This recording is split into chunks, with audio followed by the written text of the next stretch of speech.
Welcome back to the 2015 Wyoming School Board Association Shrine Bowl pregame show. I'm Ryan alongside AP Harreld. We want to welcome and appreciate all of our network affiliates for the 2015 Wyoming Shrine Bowl. Hello to everybody listening in Douglas on KKTY 100.1 FM. Also to everybody on KTAK in Riverton 93.9 FM. Our friends in Newcastle on KASL AM 1240. And of course the flagship Evanston on KNYN FM 99.1. We invite you also to watch online at mylocalradio.com. Let's pause right now, 10 seconds for station identification. This is the 2015 Wyoming Shrine Bowl. 2015 Shrine Bowl flagship, the Big Dog, FM 99.1, KNYN Evanston.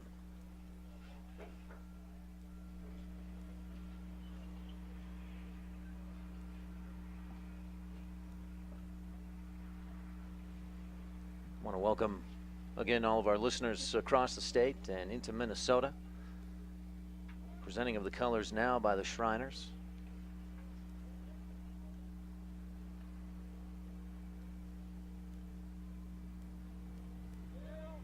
Teams lined up, north team on the south end zone, the south team on the north end zone.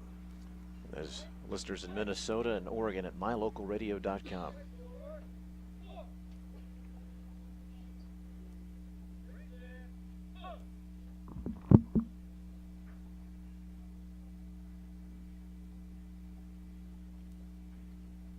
Barbershop Quartet with our nation's national anthem. Please feel free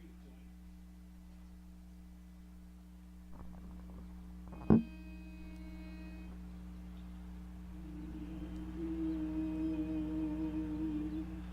Oh, say, can you see by the dawn's early light what so proudly we hailed at the twilight's last gleaming, whose broad stripes and bright stars through the perilous fight o'er the ramparts we watched were so gallantly streaming, and the rocket's red glare, no bombs bursting in air, gave proof through the night that our flag was still there.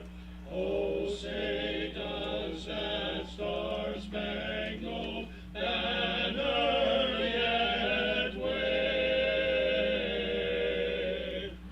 o'er the land of the free and the home of the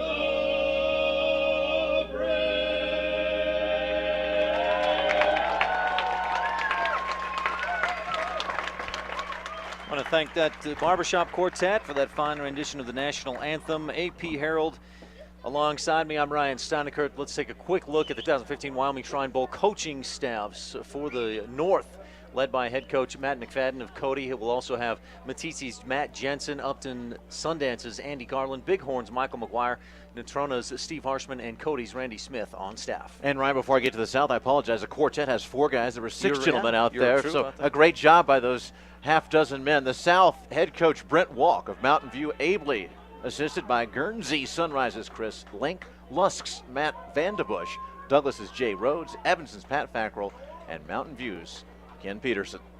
Several of these guys have been head coaches for the Wyoming Shrine Bowl in past years, including Executive Director John Kundle, who coached a couple of times, including just in 2011 when his son was on the team. They won the game.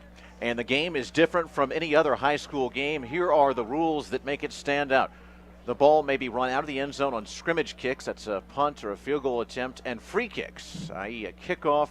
If a team is behind, Ryan, by 14 or more points anytime during the game, they may elect to receive or kick the ball after a score? What do you think they'd elect to do? I might have to think about that. I'm just a Southern Utah University-educated guy, but I think I'd choose to take the ball. Absolutely. These are 15-minute quarters, just like in the NFL and college. And a 2-minute warning is used not at the end of the half, but at the end of the game, at 2 minutes left in the fourth quarter. Those are the 4 rules that are different. If we get to overtime, we'll tell you about that. And right now, the captains for both squads are approaching center field for the coin toss. Brown is always for the north, white always for the south. Both teams riding their gold breeches. Yeah, the gold breeches. You got the Wyoming colors. It's almost the brown and gold from the north, the white and gold from the south, and of course the brown highlights. Everybody wearing their home team helmet, which differentiates different players, so it tells you where they're from. Leroy Haskins is the white hat, leading a 7-man officiating crew. These are all-star officials as well. As soon as we get this coin toss, AP, we'll move on. We'll have some keys to victory, some final notes, and then kickoff scheduled for a couple of minutes ago, but we'll have that for you here on mylocalradio.com. And again, we welcome all of our listeners across the state in Wyoming and out of Wyoming. And let's get the word from Leroy. North will kick to the south, and the south has won the toss and is elected to receive the ball. Will receive in the north end zone, if that isn't confusing enough. AP, while we're getting teams lined up and set for this kickoff, let's talk about keys to victory. Now, the north team is the home team, correct? South team will be the visitors. Let's go with the visitors first, then.